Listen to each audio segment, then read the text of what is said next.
It is 11 o'clock on this Football Friday. Thanks for tuning us in. I want to thank everyone that showed up last night at the Jocks kickoff party. It was a great time. Sorry about the weather. See, if we had a dome stadium, Landrum, that wouldn't have been a problem. Yeah. If maps would have passed back in the day, we'd have had a dome stadium and we'd have had the Jocks kickoff party at the dome, and we wouldn't have gotten wet last night. But the Diamonds Direct Ballroom ended up being great. No, it was fantastic. Very nice. Everybody was in there, and it was maybe a little bit more controlled than it would be out in the elements, and we got to engage and meet a lot of you.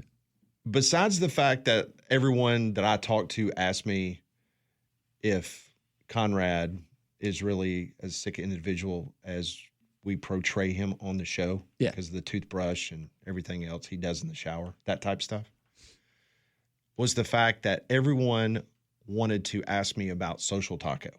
Yeah. They said, it's the ones that have not been there. They were like, it sounds like you guys and everyone in the background is just having a great time. Yep. Is that like, are you guys like prodding the audience to, kind of like applause meter and stuff like that? No, like that is legitimate. Like it's a family up there, and we're always welcoming new members to the family, and they come up there and. I was had a few people last night. They're like, I have to go to Social Taco now after talking to people about it and realizing, this is Social Taco is great, but it wasn't just Social Taco. Everybody that I listened to or talked to and met, they just talked about how much fun it seems like we have on the show every day. And I said, well, that's not manufactured. You can't manufacture fun 4 hours a day, 20 hours a week. That's genuine. Yep. And they said, well, it sounds like it. So we appreciate all of you, and we couldn't do it without you, that's for sure. Yeah, one day maybe Barrett Sallee will drive over here on a Tuesday and we can buy him some Social Taco. He joins us now on the Higginbotham Hotline. Would love that. Barrett, you love some nice Mexican cuisine, don't you? I do, and especially free stuff, because if it's free, it's for me, no doubt. And if it's free Mexican, then I'm on my way. I mean, listen, it took me and Landrum. Landrum, we left my driveway, and I think we were in downtown Atlanta in like an hour and 45 minutes. So you could get over here pretty quickly, I believe. So you know what? Unfortunately, in October through March, I'm not doing an awful lot. I hate that for you. But we would welcome you if you would like to come over here one Tuesday and hang out with us. That'd be a lot of fun. If unless a miracle happens, I'll have more free time than I really hoped this off season. All right, well, let's start there because the Braves have played extremely well over the course of the last couple of weeks, and Michael Harris, he has finally straightened some things out. I mean, he's been one of the hottest hitters in Major League Baseball since the All-Star break. Just what's the mood around the team right now with winning kind of cures all ills? Yeah, it's definitely different. I think it started to drag a little bit. You can kind of tell that there was a little bit of disappointment in the clubhouse, and they were not going through the motions, but just kind of frustrated to a point where it kind of came through as a malaise a little bit.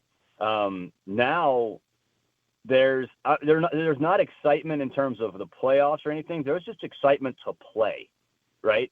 Like they definitely feel. I mean, let's be honest. Baseball's fun and winning's fun, even if you're the Rockies, right? Going out there and having fun and winning, it makes you a lot happier. It makes you a lot more energetic, and that's something we have seen. And I am a believer that winning is contagious. Maybe more at the lower levels than the major league level, but I think finally playing the way they can has definitely changed the mood. I don't know if you can answer it, but what do you believe caused this, spurned this? Was it just new approaches, a fresh approach at the plate because they're hitting the ball a lot better? They're producing the amount of runs in most games that we expected from this team? Can you identify one or two things that you think could have led to this? Well, it's definitely Michael. That's number one. It might be number two and number three also. Not only the success he has and how that translates to just like everybody relaxing, because when he's on, he's a very entertaining and very engaging guy. He's like that anyway, but that's huge, because if he's at the bottom of the order or near the bottom of the order and he starts cranking the way he has, then it turns the lineup over and it gives the good guys more chances. And now moving up in the order and still maintaining that kind of success, really has, I think, translated to everybody, sort of picking up their fair share of work. And then with Marcel, he's kind of cooled off now, but when Mike's success correlates with, a week and a half of Marcel Ozuna just absolutely on a tear, again, it kind of gives everybody that sense of relaxation, and then it's just kind of kept going. Whether it's, Ozzie one night or it's Nick Allen / Nacho Alvarez combining to go, 6 for 9. It's just everything has sort of contributed to all of them sort of relaxing a little bit and playing to their abilities, and in some cases exceeding their abilities. So it's been fun to see. Is it too little, too late? Yeah, maybe. I mean, if we had this kind of success in the first half of the season, coupled with the pitching that we did get, even through a lot of injuries, the division would be over. The Braves would be light years ahead of the Mets for sure, and maybe the Phillies as well. I understand that Austin Riley had a procedure done. I think it was yesterday or the day before, and I think it's official that the Braves have shut him down for the rest of the season. Is that correct? Yeah, he had surgery in Philly yesterday with, I think it's the nation's leading sports hernia doctor. He's out for the regular season, is what they said. They didn't necessarily limit to just the entire year because there's still a chance at the postseason, obviously. It was weird because they said he didn't run bases well Sunday. And then we were at batting practice on Monday, and he did hit. He took like 3 rounds. The first one was he was very, very, very conservative in how he swung the bat. Then the last 2 rounds, he was uncorking it a little bit, and then the next day he struggled to run the bases too. So I'm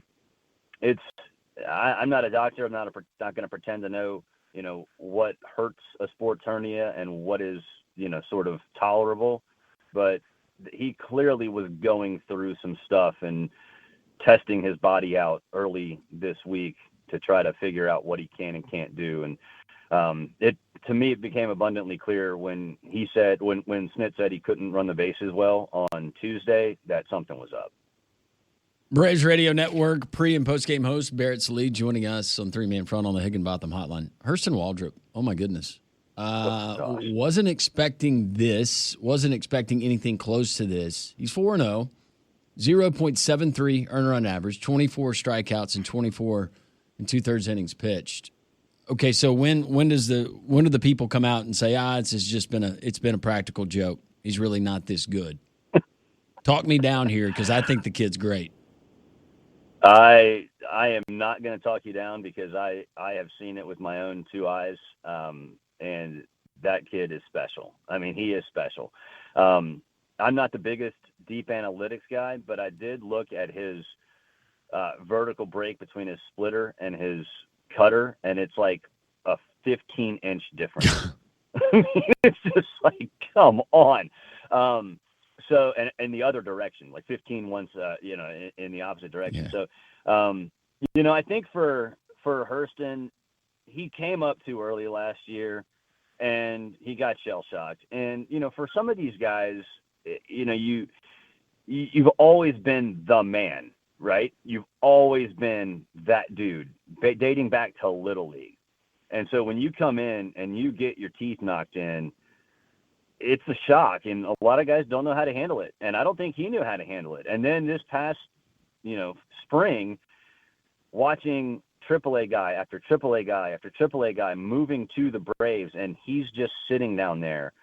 I think that knocked some sense into him a little bit. Oh, knocked some sense. Maybe just opened his eyes a little bit, say, all right, I've got to do something different. And after talking to Sean Murphy, when Sean was down there doing rehab, Sean told him to use his sinker more because his sinker plays at this level. And so he's done that. But then also he's followed game plans with his catchers because his pitch split mix is all over the place, which means he has a feel for what works and he has a plan going in. And it's just great to see. It's great to see. And I love the fact that he's basically solidified a spot next year because he can be elite, but then also he can maybe be a trade piece this offseason. So there's a lot going on. and I love it. Barrett, how would you handicap the National League teams in regards to the postseason? Who you like right now? Oh, well, I mean, I would love to see the Brewers win it. I mean, I just would love that. I'm really afraid of the Padres. If I'm anybody in the National League, I'm afraid of the Padres. The Mets are the Mets, which is just hilarious. So, I think for me, I'd love to see a Brewers Phillies NLCS. I don't want the Dodgers anywhere around it. I would love to see the Brewers Padres. So it's going to be a fun NL playoff, that's for sure. So I don't know. Hopefully the Braves knock the Mets down a little bit tonight, and they get within 6.5 games of them. I know there's a bunch of other teams, a bunch of other traffic to get through, but a sweep of the Mets will at least give Braves fans hope. It might be a false sense of hope, but at least it's hope. Starting tonight, 23-12. That's my goal for the Braves. That means that they will finish at 500. Oh, man, that sounds so bad. It really does. That's where we are, Barrett. You know it. You live it every day there at the park. You know what? How about 30 and what would that be? 30 and 7? Yeah. 30 and 5, Yeah, anything north of that, go ahead. Have at it, boys. Have some fun. You still might be in the wild card race if you finish that strong. Especially if it's against the right teams. That's right. Yeah. You play enough of really good teams left on the schedule. So we're nipping at the Marlins' heels now, so here we go. Barrett, we appreciate all you do for us throughout the year, but especially the Major League Baseball season, the Braves season. You're gonna take a little bit of a break. Hopefully, we're gonna see you here at Social Taco. Absolutely. Seriously, that's an open invitation. Hey, I wanted to remind you guys. This time last year, I was doing a hit with you guys. Several Guinnesses and lost and That's doubled. right. That is correct. Oh, that was great. That was great radio. I had no idea where I was. And we were actually we were concerned. We were Barrett. concerned for your well-being because you were walking down a dark alley after several Guinnesses. I had no clue where I was. Oh, that's fun. I'm so glad you reminded us. A lot of Florida State fans blame Barrett for their problems last year. Well, you know what? I don't care because I had fun. Well, all I would say to the Florida State fans is what happened the other 11 games. Yeah, that's true. You guys were terrible. Yeah. Barrett, we appreciate it. Thank you so much. Let's get a series win over the Mets and strive for 500. Yeah, that's the goal, man. That's the goal. Thank you, brother. All right, see y'all. See you. Braves pre- and post-game host Barrett Sallee, Braves Radio Network. You can hear it on Jocks and our family stations all season long. On the Higginbotham Hotline, you deserve solutions that are built for you. Higginbotham's your one-source solution for insurance, financial, and HR services. Well, we all bore witness to it last night. More heavy storms in the Birmingham metropolitan area, and I actually had one of our listeners ask me for Abide Roofing's phone number while we were standing under one of the tents out there in the outfield. And I told him it's real easy to remember, 205-941-6223, because he was concerned because he thought he had some leaking in his attic. And as we're standing under the tent and he's talking about, man, I need that number because I am really concerned that when I get home, I'm going to have a mess. And if he did, he's going to have the peace of mind of knowing that Travis Lloyd and his local roofing team, they are outstanding. They put a new roof on my house because I had some problems with a few shingles that led to leaking in my attic, which then ended up leaking on my ceiling in my kitchen. So Travis Lloyd and his team, they were able to take care of that, but they can offer you a free, no-pressure roof inspection. So a lot of times, we don't have drones that's going to go up there and look on your roof. And if you have a very high-pitched type of roof like I had, I'm not going to get up on my roof. But Travis Lloyd and his team at Abide Roofing, they're going to do that for you free with no pressure, that roof inspection. They're going to give you just an honest assessment of what's going on. And if you're good to go, hey, great. If not, they can fix it from shingles being loose to a full roof replacement. Go to their website, abideroof.com, or call them at 205-941-6223 at Abide Roofing. SEC going the 9-game schedule beginning next season. What that means for Alabama, what it means for Auburn. We'll discuss it next. Coming up at the bottom of the hour, we will talk to the voice of the Baylor Bears as we get an Auburn-Baylor preview. If that old tree is leaning too close to your house, don't wait for that next storm to make a decision for you. Call Golston Tree Service, 205-337-4443. Very important that you write that number down, because with all these storms that we have right now in central Alabama, the 24-hour emergency tree service that they have, that is a valuable thing that you need to be aware of. 205-337-4443. Golston Tree Service is your trusted local experts in fast, affordable, professional tree removal, trimming, and cleanup. Call Golston, 205-337-4443. The big story late yesterday afternoon, the SEC announcing is officially going to a 9-game schedule beginning next season. Part of that reasoning, Pat, guys, was Commissioner Greg Sankey saying that the enhanced schedule strength of record metrics that was announced by the College Football Playoff Committee, leading to that decision, as well as other financial considerations. But what does that mean potentially for other games? You're still going to have a non-conference game and a marquee non-conference game, air quotes, from a Power 4 that's going to be required in the future. But do we get some of those big-time premier matchups that we love to see as college football fans? I don't know if we do. The other thing that I was thinking about yesterday that a lot of people haven't talked about, by the SEC going to the 9 conference games, all of a sudden, what does that affect in regards to the smaller schools, whether you're an FCS school or you're a non-Power 4 school that plays an SEC school as a non-conference opponent? The money games, so to speak. What happens to a team's budget? Because they rely on that heavily, whether you're a Mercer, Tennessee, Chattanooga, a Samford. Samford's dadgum, they're going out to Texas and playing Texas A&M. That Coach Hatcher told us straight up, hey, we got to have the money. So what happens to those type games? And I understand that, but I think about it the other way, Pat. I'm thinking, well, if you're going to play a 9-game schedule, you're still required to play a 9-game SEC schedule. Let's just say you're still required to play an opponent from the Big Ten, and however that rotation with that loose partnership could work. Well, then you only got 2 regular season games left. I would think that everybody is calling Martin Newton in the Samfords of the world or the Mercers or whoever and saying, hey, we absolutely want that FCS game now.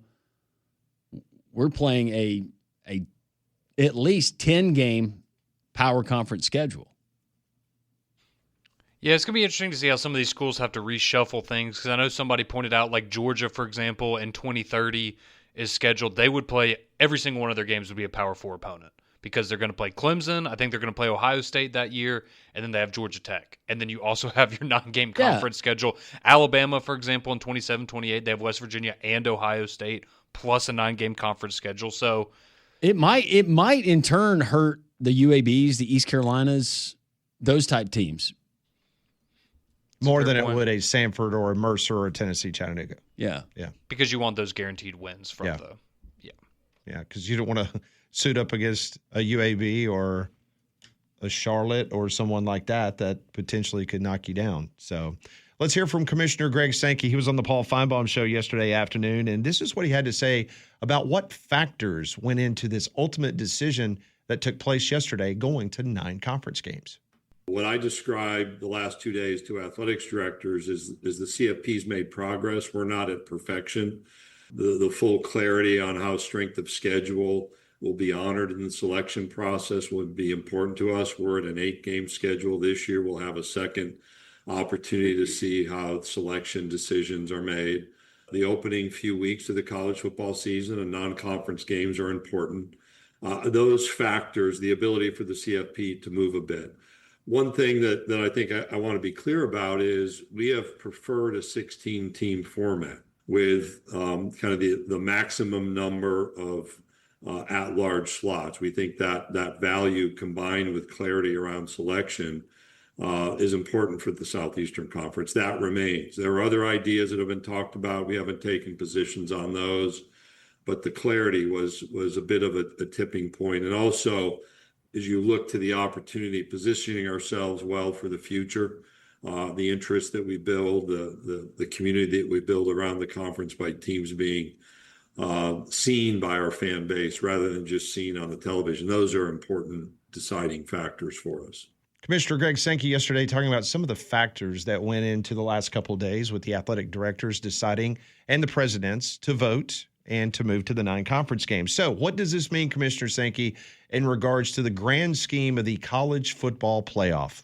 It took a while, a lot of factors involved. I've talked about, bowl eligibility, the CFP, and some of the work by the CFP so far this year is progress. It's not a destination, but the honoring of schedule strength that's been communicated is really important for the Southeastern Conference. Being leaders in college football, continuing to play games against non-conference opponents at a high level in addition to the 9 games.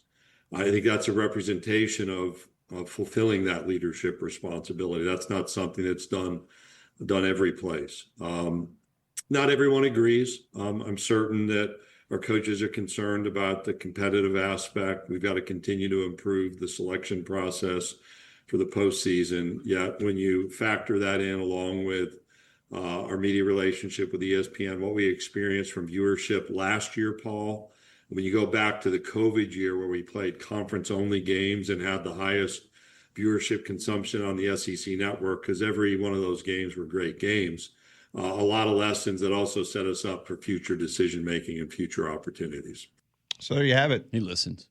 He does. He listens to the show. He sure does. So the SEC officially next year moves to 9. The Big Ten, outside of a couple of folks that did not attribute their names to quotes in stories by Yahoo, they said they're still concerned about a 5-11 format and the 11 teams that potentially the committee would have to vote on to put into the playoff. I didn't hear anywhere in his reasoning for moving to the 9-game schedule Tony Petitti's peer pressure. No. Or Brett Bielema's whining and belly aching. Belly aching. I know, Yep. right? Yeah, I like Lots you could do there. Yep, like what you said there. Mm. Yep. Well, one thing's for sure now, the ACC's... I bet his belly does ache. Jiggle? Like a bowl full of jelly. I can tell you what, those boxes would be empty if he was here. You want to do an impromptu... Nope. I already had the thought. I was like, they're going to ask me at some point. Conrad, would you like to ruin your weekend? No, I already had one this morning, and it was fantastic, but I think that's it for We'll me. have 17 more. Goodness gracious. I'm good. They do look really good. They are thick, too. They're, I was the weight. yeah, those will fill you up. Coming up next on 3-Man Front, we'll go to Waco, Texas. We will talk to the voice of the Baylor Bears as they'll be hosting the Auburn Tigers 1 week from today. That's next. 11:29, 3-Man Front here on this Football Friday, Week 0, officially beginning tomorrow. We're your home for college football all season long. Right here on Jocks, we appreciate you joining us. Well, there's no better place in town to enjoy sports and music than the Phoenix. The Phoenix, your front row seat to the best entertainment. Massive screens that got explosive sound from every seat in the house. The experience is bigger, brighter, and bolder. And their new restaurant menu is certainly worth cheering for. Wings that win MVPs and wood-fired grilled burgers stacked like your fantasy team. And steaks so good you're going to forget there's a game on. Phoenix's new 6-day schedule includes live acoustic acts Wednesday through Friday, 5:30 to 8, followed by live bands. On Fridays, that means tonight, beginning at 10 p.m. Saturdays, Sundays, and Mondays, all dedicated to sports with no live music to get in the way. We can't wait to see you at the Phoenix this football season, 1630 2nd Avenue South, near Railroad Park. We're happy to be joined right now by the voice of the Baylor Bears, John Morris. He joins us in 1 week from today. The Auburn Tigers will be in Waco, Texas, taking on Baylor. John joins us on the Higginbotham Hotline. John, thanks for joining the show. How are you? Guys, doing great. I appreciate you having me on. It is it's almost time to scratch that itch with football, isn't it? It sure is. Okay, the first question, a lot of Auburn people that will be making the trip out to Waco, because right. I know you guys have a lot of hot weather, just like we have hot weather and humidity here in the central part of Alabama. What's the weather supposed to be like next Friday? That's a very fair question. It has been, and I'm not blowing smoke, it has been a very mild summer for us here in Waco. We've only had 3 days over 100. Oh. And the temperature has been below, like normal would be, 97, 98. It's been below that for most of the summer. So it's not been bad. We had a scrimmage last Friday night, so a week ago tonight, at the same time that we'll kick off against Auburn next Friday. And it was like 90 degrees, and there was a little bit of a breeze. And we all said, this isn't bad, and we were in the booth, so we didn't get the full effects of the breeze. So it's not going to be bad. A night game, I think you'll enjoy it, and I would say for the Auburn fans, come to Waco and we'll hopefully treat you right. John, for our listeners who are not familiar yet with the Baylor Bears and why there's so much optimism for them in the 25 season, tell us, and I guess it all starts at quarterback, and you got some pretty good wide receivers as well. Yeah, I think that's a great place to start. Sawyer Robertson is our quarterback. Some of your listeners may remember him. He was at Mississippi State and transferred to Baylor a couple of years ago, and he's just been terrific. He didn't start last year as the starter, but it was evident very early on that he was our best quarterback. So he stepped in, and a snapshot of Baylor year last year, we started 2-4. And things were not looking good, and we had an open date and came out of the open date and just blew Texas Tech out of the water. And from there, that started a 6-game winning streak to end the regular season. So 8-4 in the regular season from a 2-4 start. We did lose to LSU in the bowl game, but played fairly well against them. So and coming off that, I think momentum from that winning streak a year ago, a good number of guys returning, our top running back, Bryson Washington, Sawyer Robertson at quarterback, and a good group of receivers also. And then a really good group defensively, not as many returning starters defensively. But overall, there's a lot of returning quality key people on this Baylor team. We're talking to John Morris. He's the voice of the Baylor Bears as they'll be hosting the Auburn Tigers 1 week from today there in Waco. So let's jump to the other side of the ball. Let's talk about the defense. We remember Dave Aranda. He had just an incredible run at LSU as their defensive coordinator, head coach. He took over the defensive play calling last year, if I'm not mistaken, for the Bears, right. and things seemed to turn the corner towards the back end of the season. It looks like continuity on the defensive side of the ball. That's going to be a huge theme this year for the Bears. Just take us on that side of the ball and what the anticipation is for that group. Yeah, that's I think most people, if you take a 30,000-foot view of Baylor, you would say, all right, the offense looks really good. How good can the defense be? Can the defense match the offense to determine how good a season Baylor's going to have? And there are some question marks on defense, not as many returning guys, but some really good new players that have been added to the roster this year and build around Keaton Thomas, who's our linebacker, leading tackler, over 100 tackles last year. Jackie Marshall, a defensive end. Devin Bobby would be our top defensive back. So there are some really key guys returning there. And I think that Baylor did a really good job. You know, these days, retaining your players is maybe just as important as recruiting new players, getting new guys in. And they did a really good job of retaining those key guys and then adding some transfers to go with them. So defense, maybe a bit of a question mark, maybe more questions than on the offensive side, but I don't think that many. I think with Dave Aranda calling the defensive signals again, I think we're in pretty good shape there. With all of the unknowns, John, heading into week one, and it might be tough just kind of with a 30,000-foot view right now, but with what Baylor is going to face in the Auburn Tigers, some uncertainties, and Auburn fans anxiously anticipating what that offense and the defense look like. What is the expectation, at least from the Baylor side, of what they're going to get from Hugh Freeze and the Tigers? Yeah, I mean, great respect for Auburn, great program, great history there. This will be the first SEC school to play in McLean Stadium here in Waco, and this will be starting our 11th year at McLean Stadium. So, it's a big deal, and to have it move to Friday night, national TV for Fox, knowing that it's a night game, a 7 o'clock Central Time kickoff, we've made it a blackout on the Brazos. The Brazos River runs right by the stadium. And maybe you've seen Baylor's going to roll out some chrome helmets for the game. So I think we're pulling out all the stops, that's for sure, with Auburn coming to town. And it's a big deal. I mean, it's really a big deal to have Auburn here. We haven't played Auburn in football since 1976, haven't played them in Waco since, I think, 1975. So it's a really big season opener from the Baylor perspective. So last year as SEC guys, and we're paying attention to the Big 12, and all of a sudden out of nowhere, here comes Arizona State. Is right. The conference as open as it was last year from an outsider's perspective, or with you being in the league, is this a Texas Tech, Baylor, Arizona type league this year, or heck, maybe even throw in a Kansas State? Yeah, I think you could mention 5 or 6 teams, maybe 7, that have a chance to win the championship, and that might not be enough. I think it's very wide open. I think there's a lot of parity in this league. Sometimes people hear the word parity, and that means to them no really good teams.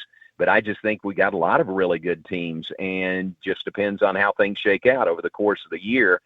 Arizona State was really interesting last year. They were picked last, dead last, 16th in the league in the preseason poll. And then lo and behold, they end up winning it and going to the college football playoff. And it's interesting, one of the byproducts of that, there was no preseason poll in the Big 12 this year, because they felt like, our league leaders felt like, that it hurt the league, that Arizona State was picked last, and that kept being brought up. How can they be that good? They were picked last in the league in the preseason. So we didn't even do a preseason poll this year.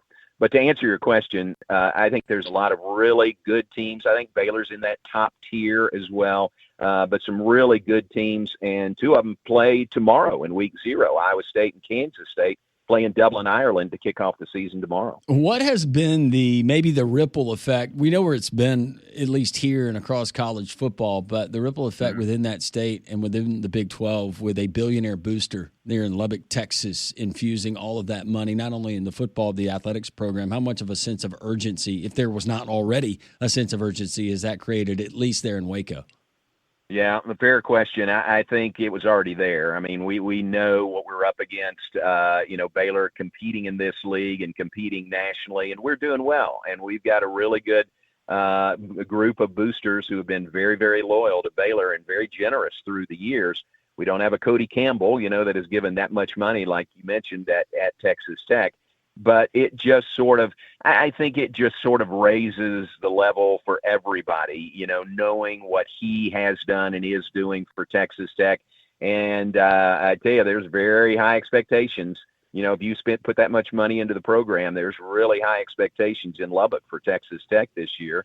And then Kansas, they've just had a guy, David Booth, give $300 million more, and his name is on the stadium. So there's, it's kind of the price of playing poker these days, to get in the game, you've got to be willing to, you've got to know that that's the price of playing poker and the price to stay in the game. And I think we're doing that at Baylor.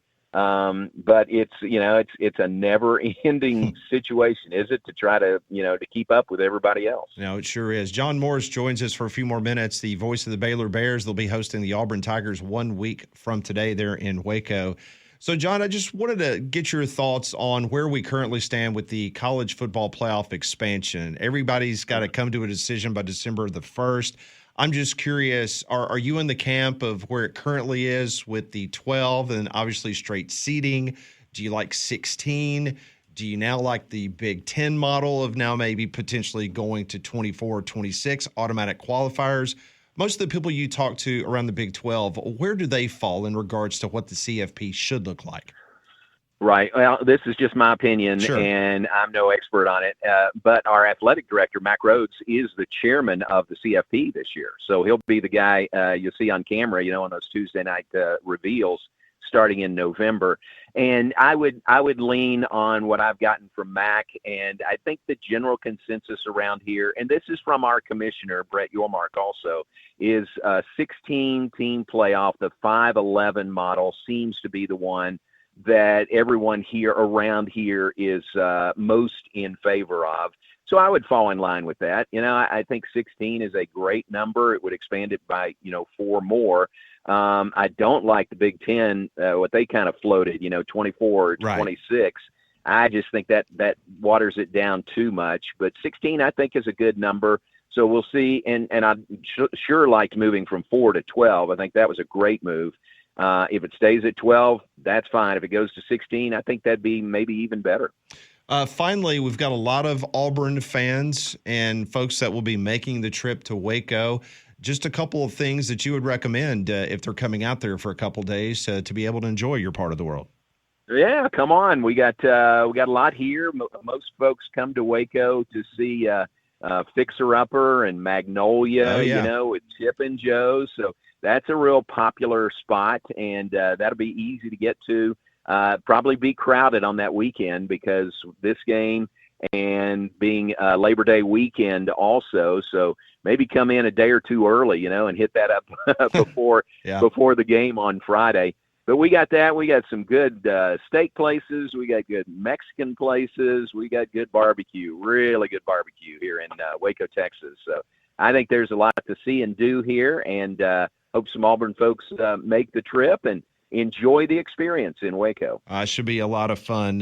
Great conversation. John, we appreciate you taking some time out of your schedule to join us, kind of giving us a preview of what's going to be in store for next Friday night. It should be great. We're excited that the season's kicking off tomorrow in Dublin and, of course, week 1 next week. Best for a successful season this year in Waco, and hopefully we can catch up with you again down the road sometime. That'd be great. You guys are great for having me on. I appreciate it. I hope Baylor has a good enough season that we have reason to talk later in the year. That sounds thanks great. for having me on. All right. Thank you, John. Appreciate it. Thank you. That is John Morris, the voice of the Baylor Bears, as they get ready to host the Auburn Tigers. And he joined us on the Higginbotham Hotline.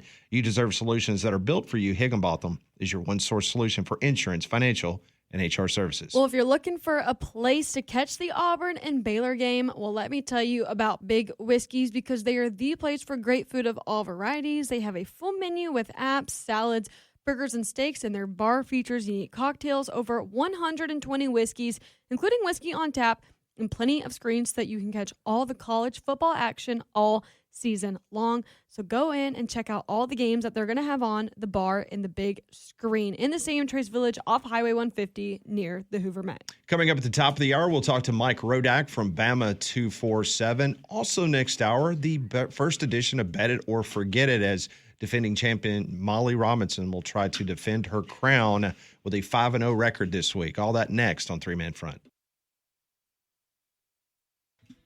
Appreciate John Morris joining us, the voice of the Baylor Bears. They're pretty excited about the upcoming season. They finished really well on the back end of last season. Dave Aranda started the play calling, started calling the plays on the defensive side, which obviously that's a smart move. He's a really good defensive coordinator throughout his time at Wisconsin and then at LSU.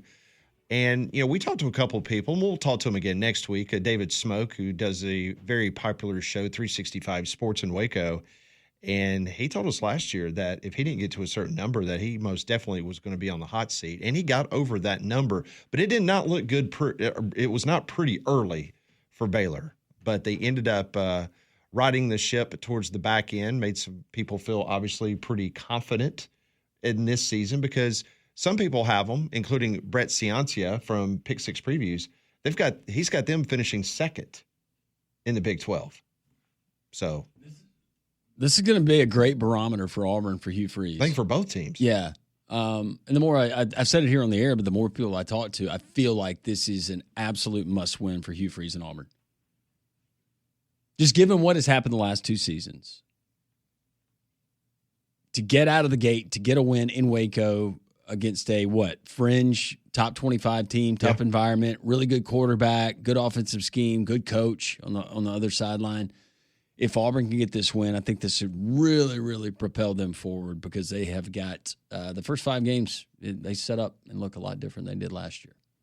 Yeah, I just feel like it's the next step, right, where you feel pretty good, right, if you're going to play in Arkansas or Kentucky, or and I know some of those teams would beat, but you get what I'm saying, right? We feel confident about those types of games for Auburn. But now this isn't, a Georgia-type opponent, but it is a solid top 25, like you mentioned, Landrum, a team that some people expect will compete for a Big 12 championship this year. These are the kinds of teams, if you're going to win 9 games in a season, you have to be able to win these games and give people confidence that, hey, let's say we were to be in a playoff conversation, we would be there and we'd actually be able to handle the business. I look at it totally different than I do LSU and Clemson, right? Yeah, I mean, who cares who loses that game?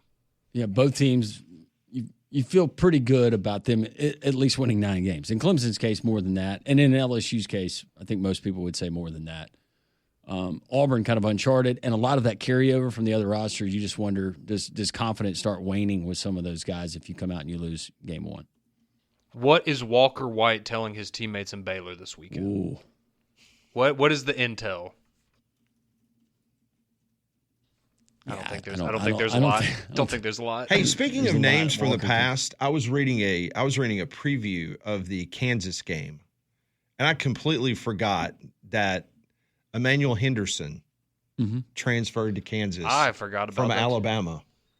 Yeah, he did, didn't he? I mean, he got some. I mean, not significant, but I mean, he was on special teams last year for Alabama. He played, yeah. Yeah, I mean, he got playing time a lot. Well, that's like, see, I forget Kendrick Law plays for Kentucky now. Like, Yeah. Oh, yeah. Yeah. But Oh, Kobe Prentice plays for Baylor. that's right. Yeah, it's just, oh, yeah, those guys are This still out world there. of the transfer portal. Yep. Trying to keep up with this. But yeah, I saw Emmanuel Henderson's name on. Somebody was pointing out. He's supposed to be one of their explosive receivers at Kansas. I was like, wait a second, that name, and I was like, oh my gosh, he had some good playing time at Alabama last year. Yeah, he is listed as number wide one? receiver Z. Yeah. Well, hopefully they First fare string. better than Malik Benson did. And he's last wearing year number after he 1. transferred. He was number 3 at Alabama, if I'm not mistaken. Yeah. You know who else is on that team? On Kansas? Justice Finkley. That's right. Isn't college football fun now? You know what's fun? Yeah, because I was going down the roster on our lads, and I go to defense. I'm like, any other notable names? And then I see Justice Finkley, and I'm like, wait, he played at Hewitt. Yeah, called every single one of his games in high school. Matter of fact, I coached Justice Finkley on an all-star baseball team. He was a great kid. Parents were great. Originally Texas. That's right. He went to Texas for a couple of years, and he transferred. But, yeah, he was, man. Well, hang on. Let me see if there's any other guys we know. I know. It's got to refamiliarize ourselves with the Big 12 rosters. That's every roster. Golly. Okay. Well, I'm glad you told me that. There's another reason to watch. I completely forgot about that. Water is your home's worst enemy, and it doesn't need an invitation. It can find its way into your crawl space, bringing along mold, pests, wood rot. But Alabama Professional Services, or APS, they have the solution for you. It's their crawl space encapsulation system. It can seal out the moisture, block the pests, and can even help reduce your energy bills. This isn't a one-size-fits-all solution because the engineers at APS, they design a custom system specifically for your home. So don't let that crawl space problems get worse over time. Call APS 205-951-9717 or visit alabamaprofessional.com. That's 205-951-9717. In just a couple minutes, we're going to talk to Mike Rodak from Bama 247. Chris Lowe had a story at ESPN.com that he posted a little bit earlier this morning, quoting Kalen DeBoer, and the story headline read that Kalen DeBoer says that Jam Miller will be back for the Georgia game. Were we not expecting him to be back at the Georgia game? Was this new news? I just want to make sure I didn't miss something. I was at the Jocks kickoff party last night getting wet. Pat, Yeah, it's not officially What an news interesting choice of until words. yeah, right. It's not officially news until Chris Lowe reports it. I guess I jumped the gun because I was talking like that on Monday, coming out of the scrimmage. Has he reported that Ty Simpson won the job at starting quarterback? I think that's already come down. But hey, stay tuned. I'm sure he'll tell us who the backup's going to be at some point. But don't you remember last year when it was like 2 weeks, and then he reported that Jalen Milroe was the starting quarterback? No way. It's like when you go on your Wouldn't believe it. Instagram feed and you're like, wait, oh wow, oh this happened 6 days ago. Yeah, but I mean, again, and I was, me and Pat were kind of talking in the break. It's why did you not announce this during your press conference yesterday? Was this not Had to hold the news for. well? And I just thought it was interesting the way he even talked about it in the presser yesterday. Was now that I have more information, it seems like this may be a worse injury than I thought. So he's going to be week to week. Was he not always week to week? It's a collarbone. Bizarre. But yeah, Jam will be back for Georgia, expected. Well, we'll ask Mike Rodak in a minute what the time frame is. Does he have to ask Chris Lowe or? I think Mike's a good enough reporter. He can handle that himself. Oh, I know he's a good enough reporter. I thought everybody had to go through Lowe. Now, Lowe has to go through Jimmy Sexton. There it is. Did I say that out loud? Are we on the air? Hello? Test, 1, 2. What's going on? Oh, it's a football Friday. Just think, they'll be nearing halftime in Dublin, Ireland tomorrow at this time. The Guinness will be flowing at the Landrum Roberts household tomorrow. No, it will not. No. Mike Rodak joins us next.